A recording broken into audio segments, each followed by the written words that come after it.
कुछ लोग मशीन्स बनाते हैं और कुछ लोग मशीन्स के जरिए पूरी इंडस्ट्री बदल देते हैं। वरुण जी उन्हीं में से एक हैं। 21 वर्षों से अधिक के इंजीनियरिंग एक्सपीरियंस के साथ वरुण जी ने इनोवेशन को सिर्फ फैक्ट्रीज तक सीमित नहीं रखा, बल्कि उसे खेतों, तालाबों और मखाना की दुनिया तक पहुंचाया। Black nut agri food machinery private limited के फाउंडर और डायरेक्टर के रूप में वरुण जी ने मखाना प्रोसेसिंग को मैकेनाइज करने का सपना देखा और फिर उसे ग्राउंड रियलिटी में बदला।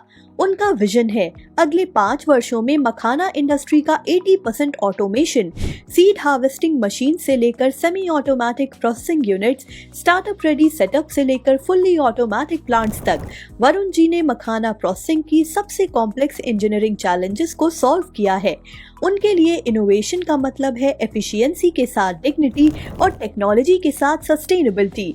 तो ये है हमारे आज के एक्सपर्ट गेस्ट, जिनका समाधान ग्रुप तहे दिल से अभिनंदन करता है।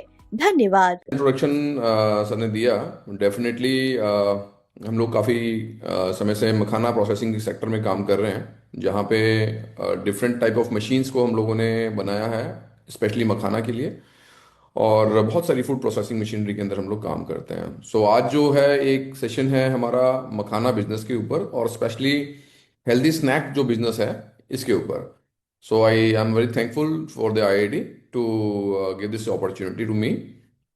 सो आइए स्टार्ट करते हैं। सो सबसे पहले हम लोग ये जानेंगे कि मखाना क्या है, क्योंकि काफ़ी सारे लोग जो हैं जो कि दूसरे प्रांतों से आते हैं या अलग अलग रीजन से आते हैं, कई बार थोड़ा सा एक मिसकंसेप्शन गूगल की इंफॉर्मेशन से या मिल पाता है उनको कि मखाना कैसे पैदा होता है, कहाँ होता है, और इसके सही नाम क्या हैं। राइट।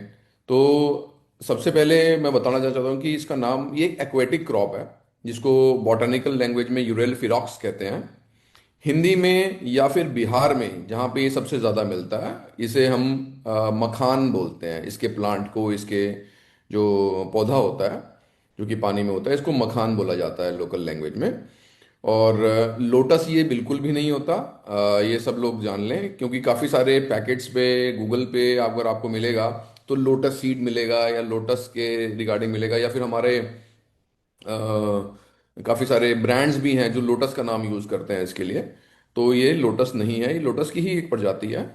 इसको वाटर लिली कहना भी बहुत हद तक सही नहीं होगा, क्योंकि वाटर लिली के अंदर बहुत सारे ऐसे प्लांट्स हैं जिनको वाटर लिली के नाम से कहा जाता है। तो स्पेसिफिकली ये मखान ही है। राइट।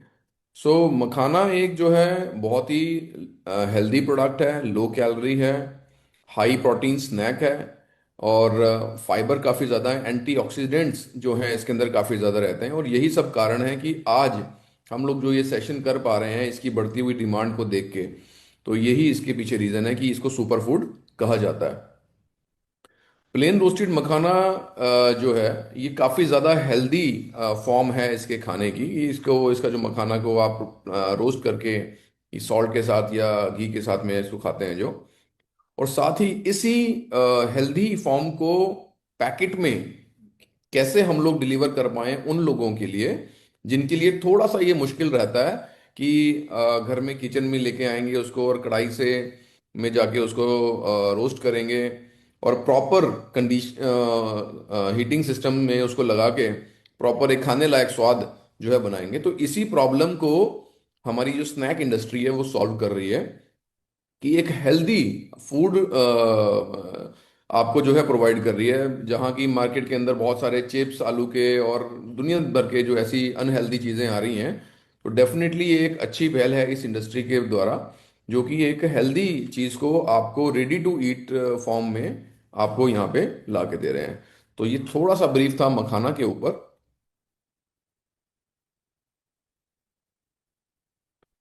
ये मखाना आता कहाँ से है?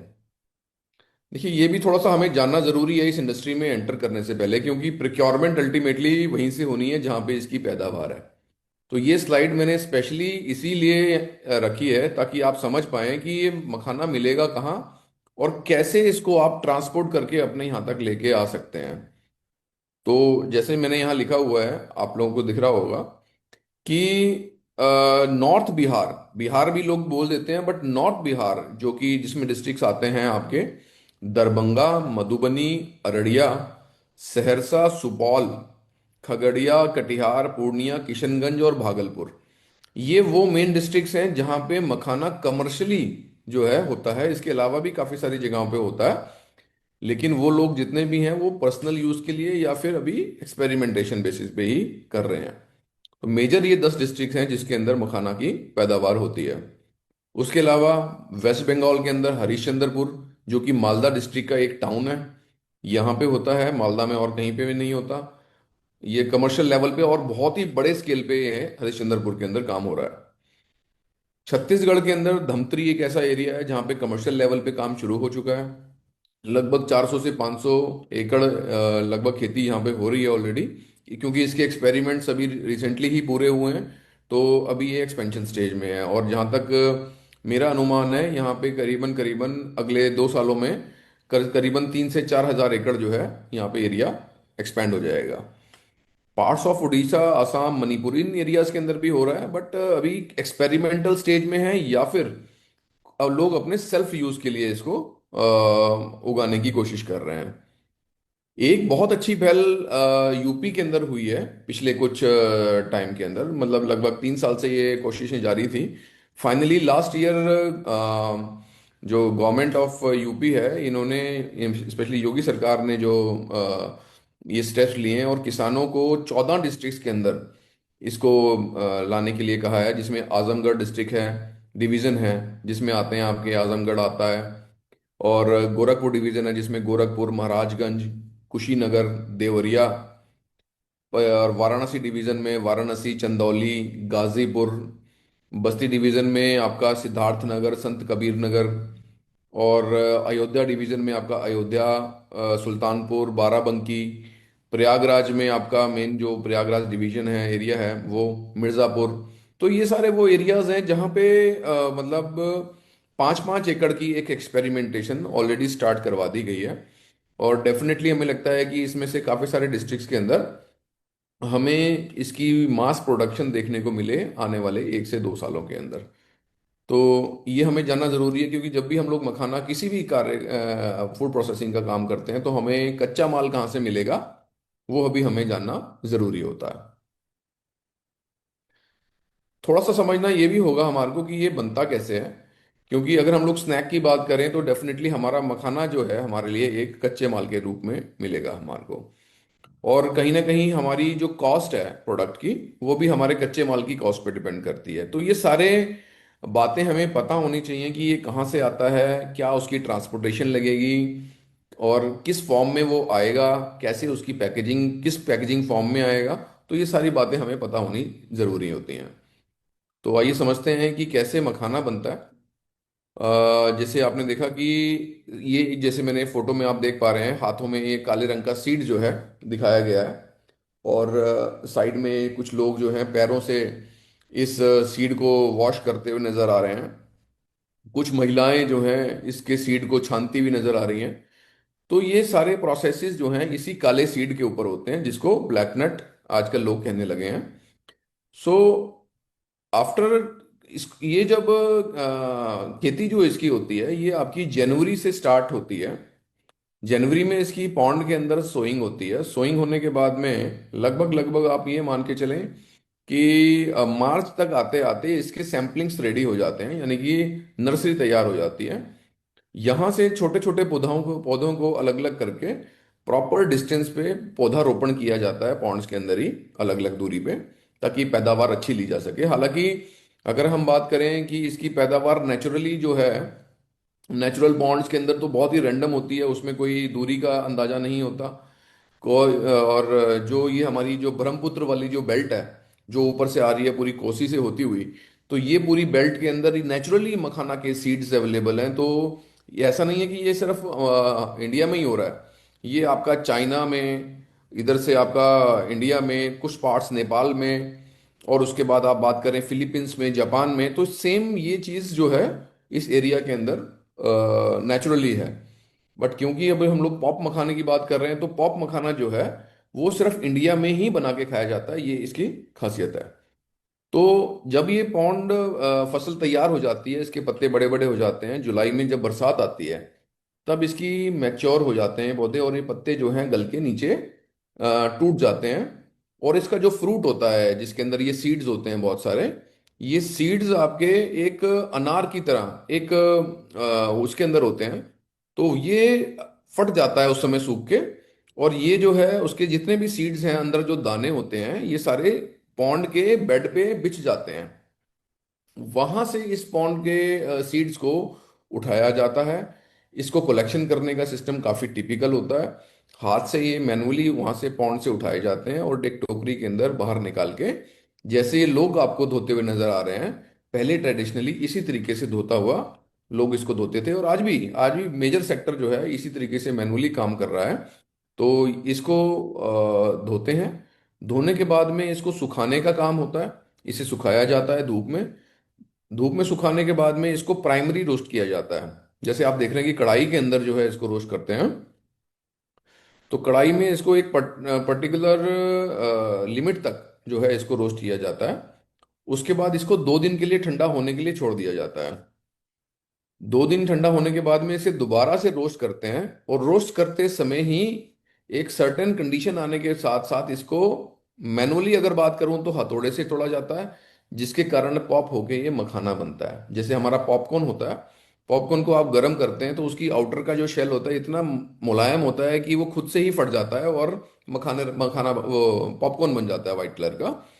लेकिन अगर हम लोग इसकी बात करें तो इसका जो काला वाला जो शेल है ये बहुत ज्यादा हार्ड होता है, तो इसको हथौड़े से तोड़ना पड़ता है, तब जाके ये अंदर से पॉप होके ये जो है मखाना का रूप लेता है जी। ठीक है। आजकल अब इसके लिए जो है सभी प्रोसेसेस जो मैंने आपको बताए, ये अब मैनुअल के साथ साथ मशीन से भी काम ये होने लगा है। ये सारी मशीन्स जो हैं, चाहे वॉशिंग हो, ग्रेडिंग हो, ड्राइंग हो, कूलिंग हो, रोस्टिंग और पॉपिंग, ये सारी मशीन्स जो हैं ब्लैकनेट की आती हैं। इससे हम लोग जो है मखाना बड़ी आसानी से और हाइजीनिक तरीके से हम लोग बना सकते हैं। तो मुझे लगता है कि ये थोड़ा सा ब्रीफ आपको ये समझने में काम आया होगा कि किस तरीके से मखाना हम लोग बना सकते हैं या बनता है। हम बात करते हैं, यहाँ तो बन गया प्लेन मखाना। देखिए, मखाना इंडस्ट्री के 2 से 3 चरण हैं। एक हो गया मखाना, सीड से मखाना बनाना, ये एक पार्ट है इंडस्ट्री का, कि सीड से मखाना बन गया। दूसरा पार्ट है कि मखाना को, प्लेन मखाना को ही आप क्लीनिंग ग्रेडिंग करते हैं और उसको पैक करते हैं, ये एक दूसरा पार्ट है। और तीसरा पार्ट है उसके वैल्यू एडेड प्रोडक्ट्स बनाना। ठीक है। तो वैल्यू एडेड प्रोडक्ट्स में अगर हम बात करें तो सबसे ज्यादा जो पॉपुलर है वैल्यू एडेड में वो है हमारा मखाना स्नैक, जिसने आज इस इंडस्ट्री को इस मुकाम पे पहुंचा दिया है कि देश दुनिया के अंदर इस मखाना को लोग जो है सुपर फूड के नाम से जानने लगे हैं, और मखाना को एक अपनी अलग से पहचान मिली है। और इसी के चलते हमारी गवर्नमेंट ने भी, हमारे honourable prime minister Modi ji ने भी इसको इतना इम्पोर्टेंस दिया और इसके लिए नेशनल मखाना बोर्ड का गठन किया। तो ये बड़ी ही एक मखाना इंडस्ट्री के लिए काफ़ी गर्व की बात है कि इसमें काफ़ी ज़्यादा ये आ रहा है। तो इसमें मखाना स्नैक्स के अंदर आप देख सकते हैं है कि क्रीम एंड अनियन, जैसे अलग अलग फ्लेवर्स जो है मार्केट के अंदर मिलते हैं। क्रीम एंड अनियन है, सॉल्ट एंड पेपर है, barbecue, peri peri, lemon mint है। तो ऐसे फ्लेवर्स आप लोगों ने बहुत मार्केट के अंदर देखे होंगे, काफी सारी कंपनीज बना रही हैं। और ऐसे लगभग 100 से ज्यादा फ्लेवर्स मार्केट के अंदर अवेलेबल होते हैं, जिसके अंदर जिसको यूज करके आप एक अच्छा मखाना स्नैक, अच्छे टेस्ट देने वाला एक क्रंची मखाना जो है आप बना सकते हैं। इस पूरे प्रोसेस के अंदर जो मखाना बनता कैसे है इसके ऊपर थोड़ी सी हम लोग नजर डालेंगे। जैसे एग्जांपल के लिए प्रोसेस है, तो साइजिंग एंड सॉर्टिंग सबसे पहले इसकी की जाती है। जैसे मखाना जब बनता है, वाइट कलर का जो मखाना आता है आपके पास, सबसे पहले हमें यह समझना होगा कि इसमें से कौन सा मखाना हमारे लिए सूटेबल है। देखिए, जब मखाना बनता है तो मखाना बनने के साथ साथ क्या होता है कि हर तरह का साइज निकलता है। काफी सारे दाने ऐसे होते हैं जो अनपॉप्ड रहते हैं, काफी सारे दाने ऐसे होते हैं जो थोड़े से पॉप होते हैं या सेमी पॉप बोल सकते हैं जिनको, थोड़े दाने ऐसे होते हैं जो बिल्कुल बड़े हो जाते हैं और कई मीडियम साइज में रहते हैं। तो इस मखाना स्नैक को बनाने के लिए हमें थोड़े से बड़े वाले मखानों की जरूरत होती है ताकि क्रंचीनेस बनी रहे। Selection of the product is very important in this whole process, कि हम कौन सा मखाना ले रहे हैं। अगर हार्ड मखाना हम लोग खरीदते हैं तो उससे मखाना आपका स्नैक अच्छा नहीं बनेगा। इसका एक जनरल सा एक तरीका है कि 5 सुता मखाना, अगर जो लोग मखाना बैकग्राउंड में थोड़ा सा वर्कआउट कर चुके हैं तो उन्होंने ये देखा होगा कि मखाना जो मार्केट में मिलता है वो साइज के हिसाब से मिलता है। यानी कि 5 सुता मखाना और आपका 6 सुता मखाना, 4 सुता मखाना, बेसिकली साइजेज हैं। इन टर्म्स ऑफ कह लीजिए कि 4 सुता इज इक्वल टू लगभग 13 के आसपास आपको मखाना मिलेगा साइज का। और 5 सूत की बात करूं तो लगभग 16 आपको मखाना मिलेगा। और अगर इसकी बात कर की जाए आपके 6 सुता की, तो ये लगभग 19 के आसपास का या उससे बड़ा मखाना गिना जाता है। तो जो 19 का जो मखाना है या उससे बड़ा मखाना है, नॉर्मली वो अमेरिकन कंट्रीज में और यूरोपियन कंट्रीज में एक्सपोर्ट किया जाता है। इंडिया में वो प्रीमियम क्लास के लिए पैक किया जाता है या फिर गिफ्टिंग पर्पज के लिए पैक किया जाता है। 5 सुता जो मखाना है नॉर्मली वो स्नैक इंडस्ट्री के लिए यूज किया जाता है, जिसकी हम लोग बात कर रहे हैं। उससे छोटा वाला मखाना डोमेस्टिक इंडस्ट्री के अंदर और भी यूज किया जाता है। और थोड़ी सी अपनी क्वालिटी और इकोनॉमिक्स को बेहतर करने के लिए 4 और 5 वाला मखाने को इंटरमिक्स करके डोमेस्टिक मार्केट के अंदर प्लेन मखाने के रूप में मिलता है। जैसे आपने देखा होगा कि आपके आस पड़ोस में जो मखाना के पैकेट्स मिलते हैं उसमें काफी सारे छोटे भी निकलते हैं और बड़े भी निकलते हैं। तो उसका रीजन वही होता है कि इकोनॉमिक्स को ठीक करने के लिए, यानी कि बजटिंग को ठीक करने के लिए, मखाना के पैकेट को प्राइस को ठीक करने के लिए उसकी इंटरमिक्सिंग करके कंपनियां बनाती हैं। तो ये अपॉर्चुनिटी भी है, ये गैप भी है, ये इशू भी है। अगर जो लोग इसको अपॉर्चुनिटी की तरह देखते हैं तो वो अच्छा मखाना पैक करते हैं, प्लेन वाला, और हाई क्वालिटी हाई बजट के अंदर प्रीमियम क्लास को बेच सकते हैं हम। वो भी है क्या। तो मखाना स्नैक की अगर हम लोग बात करें तो जो 5 सुता जो मखाना होता है इसको नॉर्मली यूज करते हैं। इसमें देखिए जब हम रोस्ट करते हैं, जैसे इसमें मैंने प्रोसेस दिखाया आपको कि इसमें 3-4 प्रोसेसेस जो हैं मेनली होते हैं। पहला होता है कि साइज आपको सही सिलेक्शन करना है, यानी कि सॉर्टिंग करना है। उसके बाद रोस्टिंग करना है इसको अप टू पर्टिकुलर टेम्परेचर। तो लगभग 130 डिग्री टेम्परेचर में हम बात करें तो 10 मिनट के आसपास ये जो है रोस्ट करना होता है। एक जो महत्वपूर्ण इसके अंदर बात यह है कि काफी लोग रोस्टिंग करते समय ये सोचते हैं कि हल्का सा रोस्ट किया तो वो क्रंची हो गया, तो वो रोस्टिंग हो चुकी है उसकी पूरी। इसको वजन के आधार से हमारे को जज करना चाहिए। जब तक इसके अंदर 8 से 10% वजन कम ना हो जाए, जब तक इसको रोस्ट करने की जरूरत है, अगर हम लोग एक कमर्शियल लेवल पे कोई मखाना की प्रोसेसिंग को कर रहे हैं।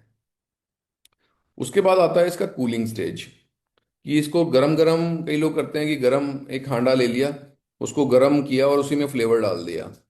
ऐसा करने से कभी भी मखाना नहीं बनेगा और लंबी समय के अंदर मखाना स्नैक नहीं बन पा टिक पाएगा। क्योंकि गरम चीज को जब भी आप ऊपर से फ्लेवर डाल देते हैं या ऑयल डाल देते हैं तो वो पसीजने का काम करता है, ना कि वो कुरकुरा रहता है। इसके बाद आता है आपका फ्लेवरिंग। फ्लेवरिंग करने के बाद में, फ्लेवरिंग में आप कोई भी फ्लेवर इस्तेमाल कर सकते हैं। फ्लेवर करने के भी 2-3 तरीके हैं। कई लोग ऑयल के अंदर घोल के मसाले को फिर स्प्रे करते हैं, कई लोग पहले ऑयल को स्प्रे करते हैं और ऊपर से मसाले को डालते हैं। दोनों के अपने अपने प्लस माइनस हैं, तो वो मैं आगे डिस्कस करता हूँ कि किस तरीके से किया जाता है। और पैकिंग, तो पैकिंग भी एक अपना एक बहुत बड़ा एक्सपेक्ट है जिसको लोग काफ़ी नज़रअंदाज कर देते हैं कई बारी, खास करके मखाना स्नैक के लिए। उसके बारे में मैं बताऊंगा आपको कि कैसे सही पैकेजिंग की तरफ हमें जाना चाहिए। आई होप कि सबको जो है प्रोसेस बेसिक समझ में आ गया होगा।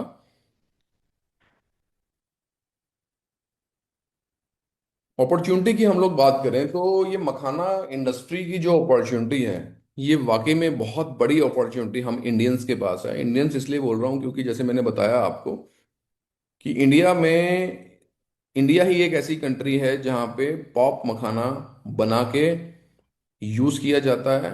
और इंडिया से ही पॉप मखाना बन के देश विदेशों में जा रहा है।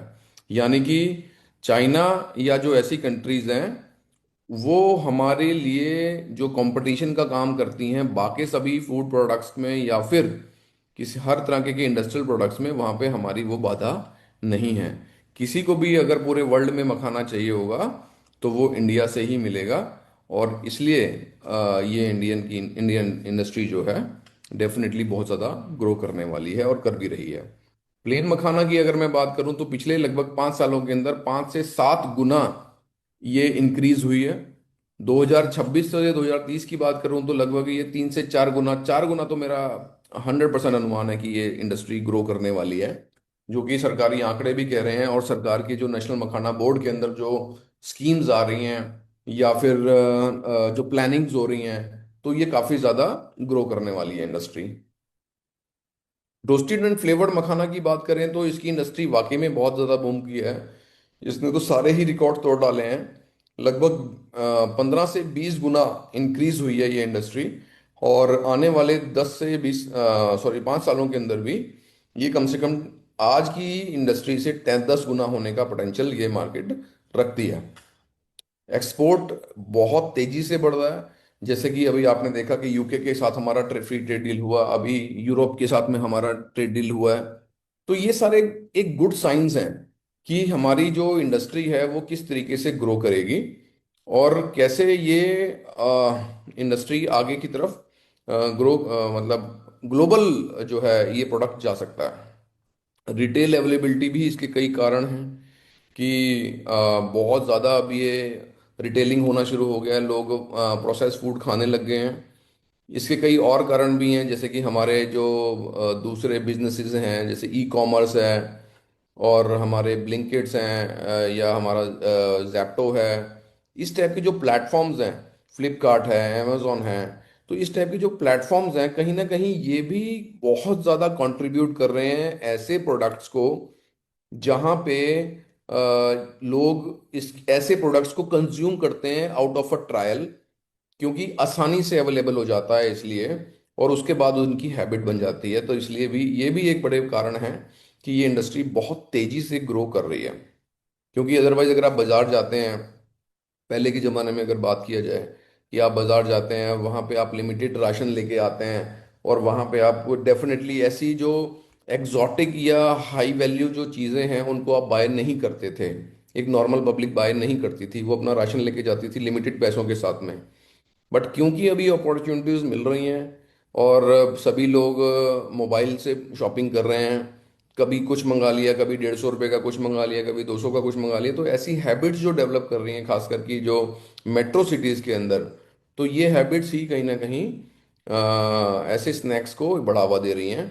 और जो डाइवर्जन है नई पीढ़ी का टुवर्ड्स दी हेल्थ प्रोडक्ट्स, जो हेल्थ इंडस्ट्री जो ग्रो कर रही है, डेफिनेटली ये भी एक बहुत बड़ा फैक्टर है। यानी कि मल्टीपल फैक्टर्स इस बात की तरफ इशारा कर रहे हैं कि हेल्थ फूड इंडस्ट्री, मैं सिर्फ मखाना की बात नहीं करूंगा, हेल्थ फूड इंडस्ट्री भी टोटली जहाँ पे भी हेल्थ आप प्रोवाइड कर पा रहे हो अपने अपने यूज़र को, वहाँ पे ये इंडस्ट्री ग्रो कर रही है। और खास करके मखाना इसलिए क्योंकि एक ही प्रोडक्ट के अंदर इतने सारे गुण जो मिल रहे हैं, प्रोटीन मिल रहा है इसमें, इसमें कैल्शियम्स मिल रहे हैं आपको, इसमें मैग्नीशियम मिल रहे हैं आपको, तो ये काफ़ी सारे गुण जो हैं मिलके एक मखाना इंडस्ट्री को काफ़ी ज़्यादा ग्रो करने में हेल्प कर रहे हैं। तो इसमें हम लोग अगर आगे चलते हैं कि मशीन्स इसमें कौन कौन सी यूज़ होती हैं, यहाँ पे थोड़ा मैं मशीन के साथ में आपको थोड़ा सा ब्रीफ भी देता जाऊंगा। एक सेकेंड।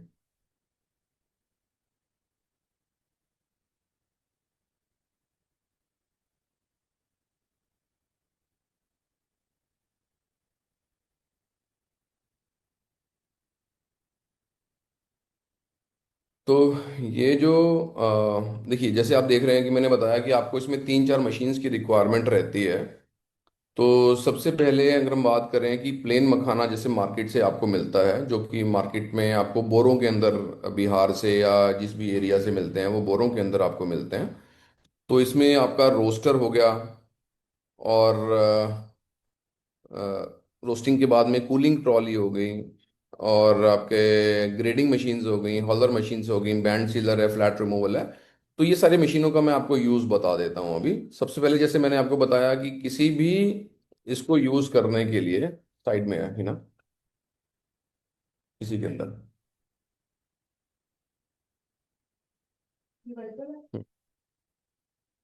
तो सबसे पहले हमें साइज की सॉर्टिंग करनी होती है। साइज की सॉर्टिंग करने के लिए जो साइज ग्रेडर आपको दिखाया गया है, इसमें क्या है कि 4 सूता, 5 सूता, 6 सूता, ये सारे साइजेस आपको अलग अलग मिलते हैं। सारे साइजेस आपको अलग अलग मिलते हैं।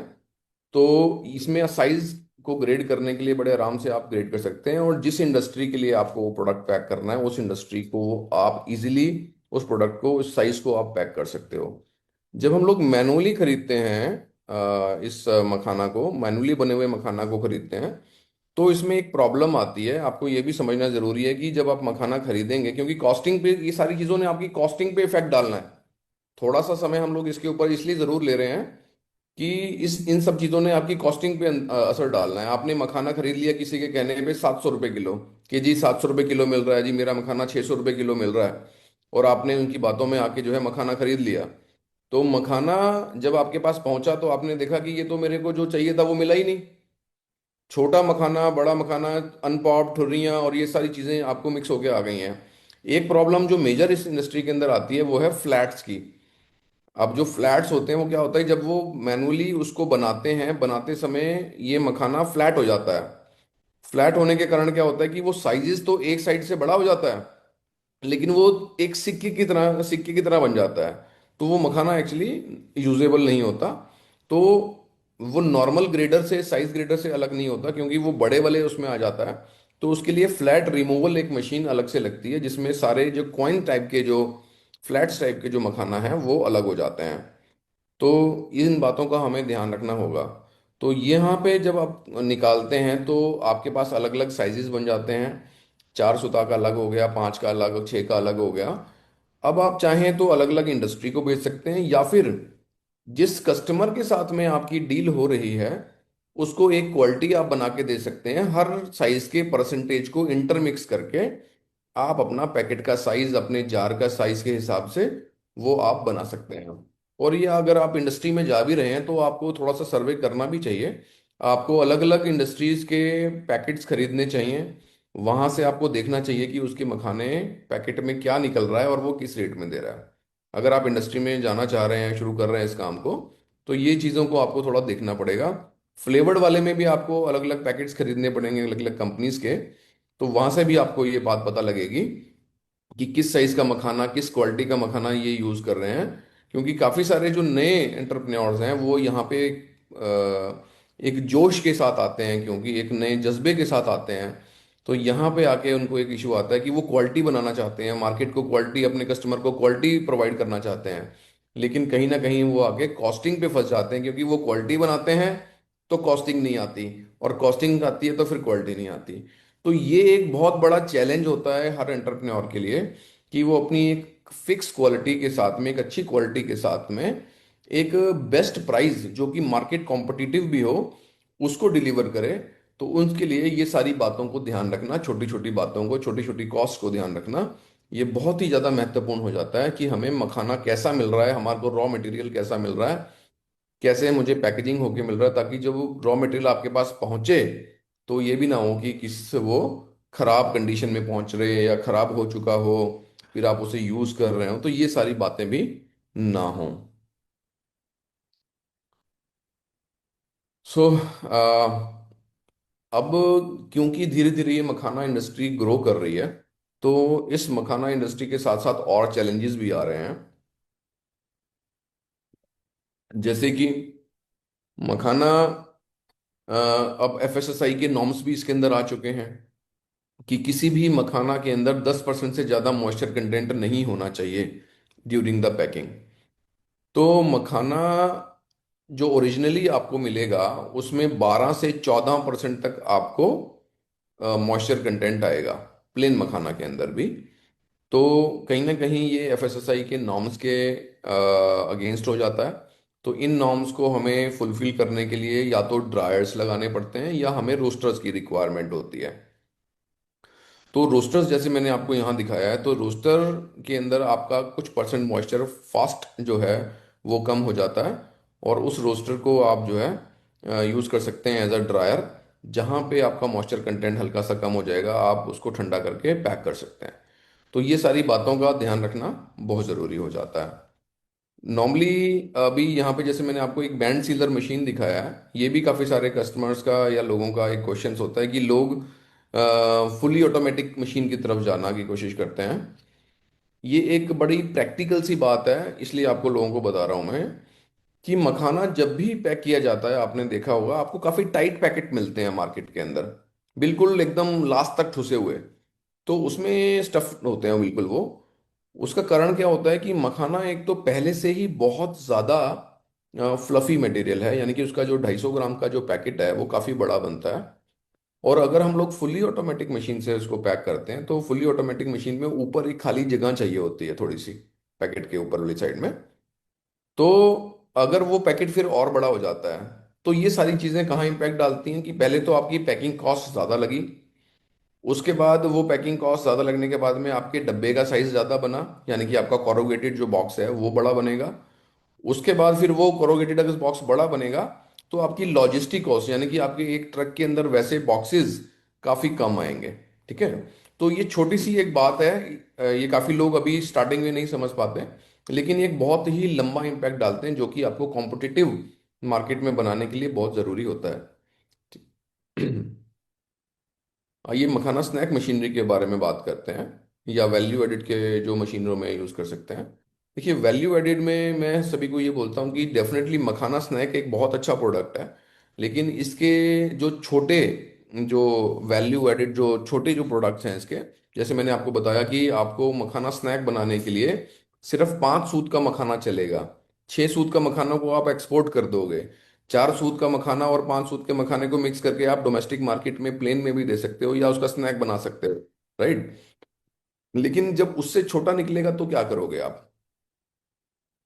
इस इंडस्ट्री इस इंडस्ट्री में क्या, किसी भी फूड प्रोसेसिंग इंडस्ट्री के अंदर जब तक आप लोअर वैल्यू प्रोडक्ट को आप हायर वैल्यू नहीं बना देते, आपकी प्रॉफिटेबिलिटी बहुत इम्पैक्ट करती है। और अगर आप बना पाते हैं तो डेफिनेटली आप बाकियों से बहुत अच्छा काम कर पाते हैं। तो इसीलिए मैं हमेशा कहता हूं कि 4 सूत से नीचे वाले मखाना को आप यूज़ करें फॉर पाउडर बनाने के लिए।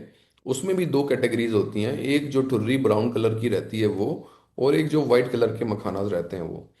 तो मखाना जो रहता है उसमें छोटा वाला, उसको ग्राइंड करके वो मखाना खीर के लिए यूज किया जाता है, पाउडर के लिए, या फिर प्रोटीन पाउडर के लिए आप उसको यूज कर सकते हो। और जो ब्राउन वाला जो मखाना है, या सीड्स हैं या अनपॉप्ड हैं, उनको आप पाउडर बना के पास्ता और मैक्रोनी के साथ में मिक्स करके वो ऐसे हेल्दी फूड्स जो हैं बनाए जा रहे हैं, जिसको काफ़ी सारी इंडस्ट्रीज अलग अलग रूप में इस्तेमाल कर रही हैं। तो मखाना अगर स्नैक बनाना है हमने, तो उसमें 3-4 चीज़ों का इस्तेमाल हमें करना होगा। सबसे पहला कि हमें उसे ग्लीनिंग सॉर्टिंग करनी होगी। उसके बाद जैसे आप देख पा रहे हैं कि रोस्टर रोस्टर का हमें इस्तेमाल करना होगा, और कूल करना उसको बहुत ज़रूरी है, इसलिए कूलिंग ट्रॉली जो है हम ज़रूर लेनी चाहिए, या किसी भी चीज़ के ऊपर आप कूलिंग कर सकते हैं। बस कूलिंग से मेरा कहने का मतलब है कि क्विक कूलिंग। अगर हम लोग किसी डिह्यूमिडिफाइड कमरे में, ऐसा वातावरण जहाँ पे नमी की मात्रा कम हो, तो वहाँ पे इसको करना सबसे अच्छा होता है। क्योंकि आपको थोड़ा सा समझा देता हूँ कि जब मखाना गरम गरम होता है, ये बहुत ज़्यादा पोरस मटेरियल है, स्पंज की तरह मटेरियल है। राइट। तो ये मखाना जब गर्म होता है तो ये भाप छोड़ रहा होता है। ठीक है। भाप जब निकल रही होती है इसमें से, तो जो लोग गलती करते हैं कि इसके ऊपर तुरंत मसाला और ऑयल डाल देते हैं, तो इससे क्या होता है कि जो उड़ती हुई भाप है वो लॉक हो जाती है। उस समय तो आपको बहुत अच्छा लगता है वो कुरकुरा, लेकिन थोड़ी देर बाद जैसे ही वो ठंडा होता है वो पसीज जाता है। तो ये इसलिए कभी नहीं करना चाहिए। इसे पहले रोस्ट करना चाहिए, रोस्ट करने के बाद में इसे कूल करना चाहिए। कूल करने से क्या होता है इसको, कि इसमें जो भाप निकल रही है वो तुरंत जो है निकल जाएगी।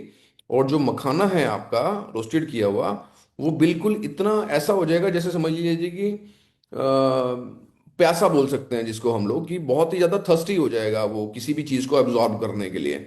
तो जब आप इसके ऊपर ऑयल डालेंगे या फ्लेवर किया हुआ ऑयल डालेंगे, तो इसको एकदम से ये एब्जॉर्ब कर लेगा अपने अंदर की तरफ। तो इसका जो फ्लेवर आएगा, इसके अंदर जो एब्जॉर्प्शन आएगी, जो कई लोगों की समस्या आती है कि हमारा मसाला चिपक नहीं रहा जी, उसके ऊपर हम ऑयल लगाते हैं उसके ऊपर चिपक नहीं रहा। तो ये भी समस्याएं जो आती हैं, ये सारी इसी से रिजॉल्व हो जाती हैं कि जब आप रोस्ट करके इसे कूल करते हैं, और खास करके डीह्यूमिडिफाइड कंडीशंस में कूल करते हैं, तो इस पे मखाना फ्लेवर चिपकने की जो है वो काफी अच्छी हो जाती है।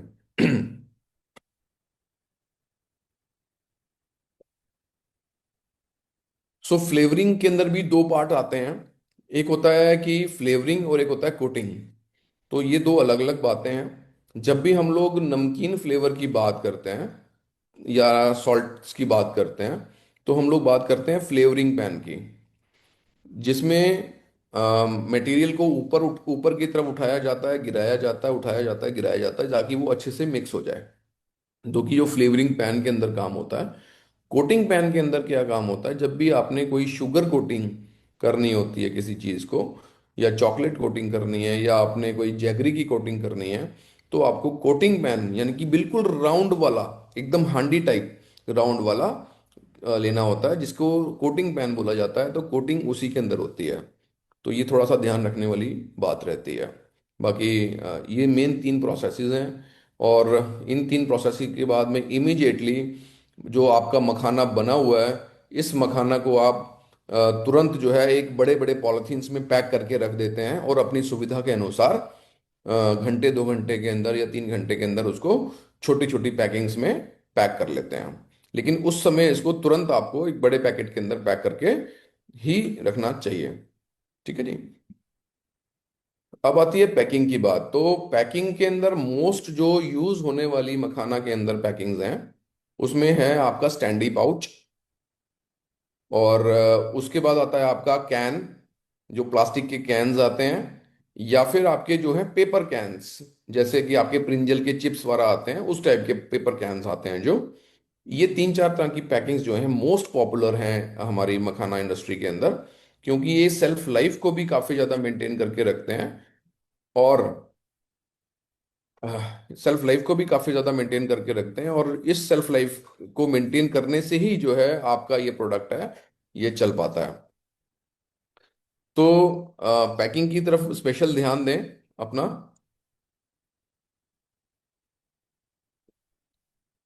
और जैसे कि यहाँ पे आपको दिखाई जा रहा है कि पाउडर भी मैंने आपको बात करी, तो पाउडर भी खीर को बनाना है तो एक अलग साइज का पाउडर चाहिए। अगर आपको पास्ता, मैक्रोनी या बिस्किट या कुछ और ऐसी चीज बनानी है, तो उसके लिए आपको अलग टाइप का साइज का पाउडर चाहिए, यानी कि बारीकी, जैसे मैदा आटा के अलग अलग एप्लीकेशंस होते हैं, इसी प्रकार से यहाँ भी अलग अलग साइज के पाउडर के अलग अलग ये होते हैं एप्लीकेशंस। तो इसके लिए सिफ्टर का यूज किया जाता है, ताकि आप छान के अलग अलग पार्टिकल साइज के पाउडर्स को अलग अलग कर पाएं।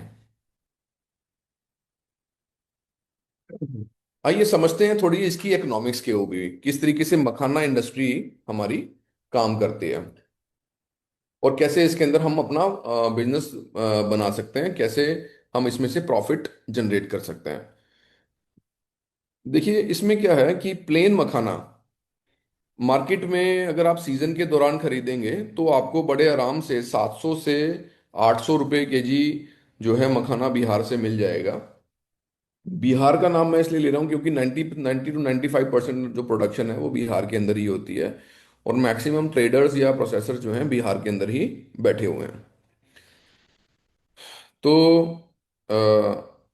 यहाँ पे 1 किलो जो मखाना है आपका, सॉरी यहाँ पे 100 किलो लिखा हुआ है, 1 किलो मखाना जो है आपका, वो तकरीबन 700 से 800 रुपये केजी जो है आपको मिल जाता है।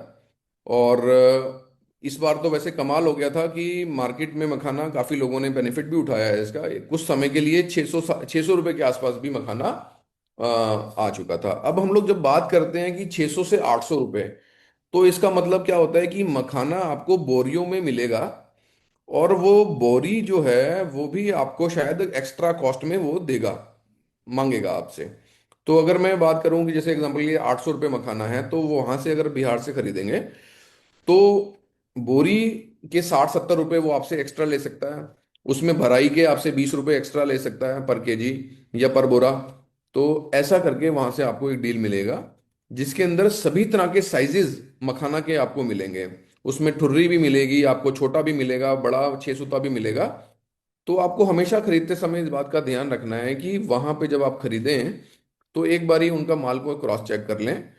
उसमें एक एक एवरेज बोरे के अंदर करीबन 30% के आसपास आपको 6 सूता का मखाना या उससे बड़ा मखाना मिलना चाहिए। और लगभग जो ठुर्री की जो परसेंटेज है वो 5 से 10% आपको ठुर्री की परसेंटेज मिलनी चाहिए। जो इसका बोरे का जो तौली आता है इसके अंदर, वो करीबन 10 किलो का एक बोरा बनता है। तो 10 किलो के बोरे के अंदर आपको 2 से ढाई किलो 3 किलो 6 सूता का माल मिल रहा है, तो आपको अच्छा माल मिल रहा है। 5 सूता का माल सबसे ज़्यादा मिलेगा आपको, 4 से 4 किलो के आसपास। इसके अलावा फिर जो बीच में जो मिलेगा आपको वो आपका 4 सूता से 5 सूता वाला माल भी काफ़ी ज़्यादा आता है। सबसे 10 से 15% वाला जो माल है वो आपको थोड़ा 10 से 15 20% तक वो आ सकता है। तो इस बात का आपको ध्यान रखना खरीदते हुए कि जब भी आप माल वहां से खरीदें तो आपको माल की जो परसेंटेज है जो मैंने बताई आपको इसी रेंज में मिलनी चाहिए, यानी कि बड़ा माल आपको जो अपनी मतलब का है वो आपको मिले। आप चाहें तो वहां किसी से ग्रेडिंग किया हुआ माल भी ले सकते हैं अगर आप थोड़ा काम स्टार्टिंग में कर रहे हैं, लेकिन आपको थोड़ा सा अगर एक्सपेंड करके बड़ा लेवल पे आप काम कर रहे हैं तो आपको बोरा लेके ही काम करना चाहिए, वहीं आपको प्रॉफिटेबिलिटी निकलेगी। तो मार्केट का रेट अगर इसको ग्रेडिंग पैकिंग कर लेते हैं, हम क्लीनिंग कर लेते हैं, तो आसानी से आपको होलसेल मार्केट के अंदर 1000 से 1100 रुपये पर केजी मिल जाता है मार्केट में। तो इससे आप अच्छी अपनी प्रॉफिटेबिलिटी को क्रिएट कर सकते हैं। और मखाना स्नैक की हम बात करें तो 1 केजी प्लेन मखाना, जो कि अगर मैं बात करूं 800 रुपये अगर मेरा वो मिल रहा, तो 5 सूता का मखाना अगर मैं यूज करता हूं तो ये 900 रुपये केजी के आसपास मुझे कॉस्ट करेगा। और रोस्टिंग करने के बाद में जैसे मैंने बताया कि आपको 10% उसका वजन कम हो जाना चाहिए, तो वो 900 ग्राम रह जाएगा। और ऑयल और फ्लेवर जो है इसके अंदर करीबन 250 से 300 ग्राम डलेंगे। तो जो फाइनल वेट जो आपका बनेगा लगभग लगभग वो 1 किलो 200 से लेके 1 किलो 300 ग्राम के बीच बीच कहीं ना कहीं बनेगा। थोड़ा बहुत उसमें लॉसेस भी हो जाते हैं, जैसे कि आपका कोई मखाना स्पिलेज हो गया, या फिर कोटिंग पैन के अंदर जो है ऑयल लगा रह गया, या मसाला मिक्स करते समय टैंक में लगा रह जाएगा। तो वो लॉसेस को भी अगर हम लोग कंसिडर कर लें तो आपका 1 किलो 200 ग्राम से लेके 1 किलो 300 ग्राम तक फ्लेवर किया हुआ मखाना मिल जाता है। और यही वो फिगर है जहां पे आपकी प्रॉफिटेबिलिटी आती है, जो कि नए जो मैन्युफैक्चरर्स हैं समझ नहीं पाते। अब आप देखिए कि मैंने 1 किलो मखाना लिया था जो कि मुझे 900 रुपये कॉस्ट किया था। अभी वो 1 किलो 200 ग्राम बन गया या 1 किलो 300 ग्राम बन गया। तो कुल मिला के 900 किलो वाला जो माल है मुझे, अगर मैं मेरी एक्सेल शीट के अंदर अगर मैं बात करूं कैलकुलेट करके, तो ये मुझे 840 रुपये केजी पड़ गया, क्योंकि वजन बढ़ गया। ठीक है। जहां पे लोग मार्केट के अंदर इसको बेचते हैं कि भाई साहब मखाना तो 5 सूता का मखाना 1000 रुपये किलो मिल रहा है, तो फ्लेवर्ड करके मैं आपको 1200 रुपये किलो दूंगा या 1300 रुपये किलो दूंगा, तो ये एक गलत वो है। तो यहाँ से आपकी प्रॉफिटेबिलिटी बननी शुरू होती है कि आपको फ्लेवर्ड किया हुआ मखाना 840 रुपये किलो में मिलता है। तो अगर मैं बात करूं कि इसी चीज को मैं अगर 65 ग्राम का कोई पाउच बनाना चाहता हूं या कैन बनाना चाहता हूं, तो ऑन एन एवरेज अगर मैं सारे खर्चे मिला लूं उसमें, लेबलिंग का खर्चा, उसमें सीलिंग का खर्चा, उसमें पैकिंग की लेबर, और उसमें मुझे ऑक्सीजन एब्जॉर्बर भी डालना है, उसके अंदर मुझे पैकेट पन्नी भी लगानी है, उसके उसका कार्टन भी बनाना है। तो वो सारे खर्चे अगर मैं बना ऐड ऑन कर लूं तो मैं 72 रुपये पर पैक मेरा जो है आता है 65 ग्राम का। और अगर मैं काफ़ी सारे रिटेल प्रोडक्ट्स की बात करूं, रिटेल ब्रांड्स की बात करूं, तो 65 ग्राम 64 ग्राम 67 ग्राम इस टाइप के जो पैकेट्स आजकल लोग मार्केट में आ रहे हैं, ये करीबन 140 से 150 रुपये केजी में आपको देखने को मिलेंगे। यानी कि अगर प्रॉफिटेबिलिटी की बात करूं तो प्लेन मखाना के अंदर आपको 15 से 20% मार्जिन मिलता है, और फ्लेवर्ड मखाना के अंदर आपको 100 से 110% तक ग्रॉस मार्जिन मिलता है। तो मैं यहाँ बात कर रहा हूँ ग्रॉस मार्जिन की। ग्रॉस मार्जिन का मतलब है कि अभी आपको फैक्ट्री में कॉस्ट किया है वो, अभी आपको बेचने के खर्चे लगेंगे, डीलर्स की कमीशन लगेगी, वो सारे खर्चे अभी अलग हैं। प्लेन मखाना में वॉल्यूम्स ज़्यादा मिलते हैं, मार्जिन कम होता है, लेकिन मार्केट बहुत बड़ी होती है, इसलिए ये परसेंटेज काफ़ी वॉल्यूम या काफ़ी पैसा देके जाती है। फ्लेवर्ड मखाना के अंदर वॉल्यूम्स थोड़े शायद स्टार्टिंग में आपको कम मिलेंगे, लेकिन मार्जिन्स ज़्यादा होंगे, तो इसलिए इंडस्ट्री सस्टेनेबल बन जाती है। तो दोनों ही फॉर्म्स मखाना के बहुत ही ज़्यादा प्रॉफिटेबल हैं, यहाँ से ये समझ में आता है हमारे को। तो काफ़ी अच्छा एक ये बिजनेस बन सकता है।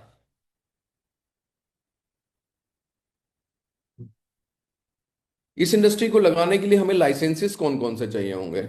जब भी हम कोई नई इंडस्ट्री लगाते हैं तो उसमें उद्यम रजिस्ट्रेशन, जीएसटी रजिस्ट्रेशन और फूड प्रोसेसिंग का अगर हम लोग काम कर रहे हैं तो इंडिया में फसाई का लाइसेंस जो है हमारे को बहुत ज़्यादा मैंडेटरी हो जाता है, अगर हम लोग सिर्फ डोमेस्टिक सेल्स की बात करें।